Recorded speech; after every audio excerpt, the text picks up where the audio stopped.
Anyone who visits Mumbai's harbor expects to see the Gateway of India, but the true anchor of the waterfront was built 21 years before the Gateway even existed. The Taj Mahal Palace Hotel opened its doors in 1903. Because of its distinct profile, the Indian Navy actually used the hotel as a triangulation point to navigate ships safely into the harbor. Later, during World War I, the property was completely repurposed, serving as a 600-bed military hospital for wounded soldiers.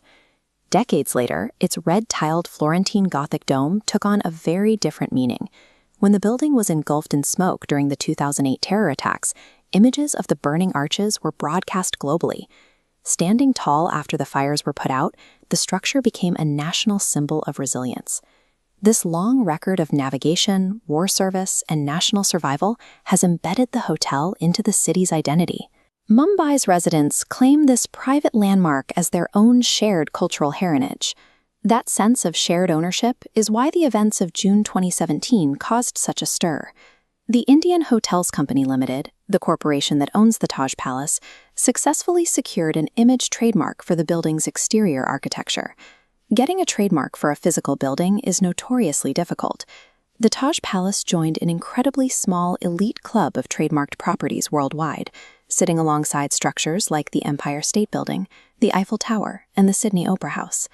The registration caused immediate anxiety in the press.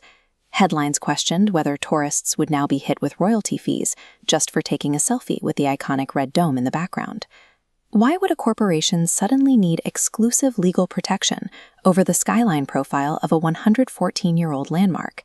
And what does that mean for the public who lives in its shadow? To understand the company's legal strategy, we have to look at standard copyright law.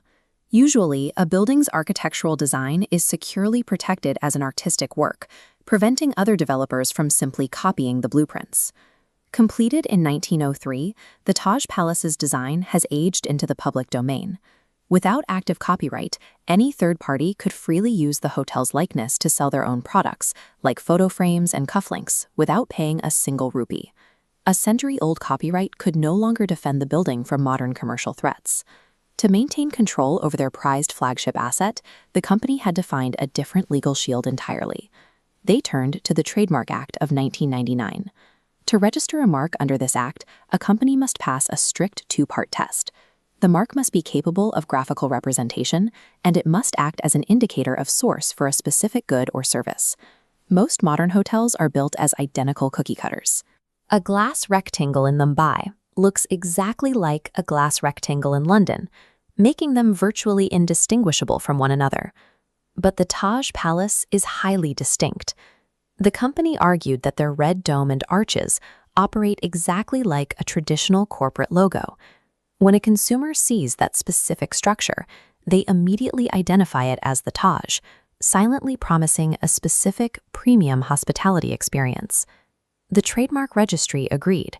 By passing the dual test, the company successfully legally redefined a physical geographic location into a piece of protected brand iconography.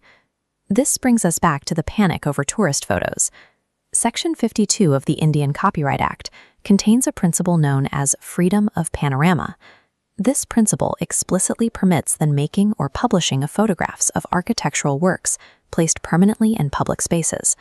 As long as your selfie or video is for non-commercial fair use, you are completely free to document the city. The trademark isn't aimed at tourists. It targets rival businesses. If another developer tries to build copycat hotel architecture, or a manufacturer attempts to sell unauthorized merchandise using the Taj image, they can now be sued for trademark infringement. The law doesn't exist to police public memory. It exists strictly to keep other companies from financially exploiting a competitor's reputation. The registration of the Taj Palace set a massive legal precedent in India. It proved that the exterior facade of a physical building can officially cross the threshold to become protected trade dress. Going forward, any commercial entity that wants to use the image of the Taj Palace in their advertisements, films, or products must negotiate directly with the Indian Hotels Company and pay a licensing fee. This precedent reveals the skyline as an invisible legal matrix of intellectual property.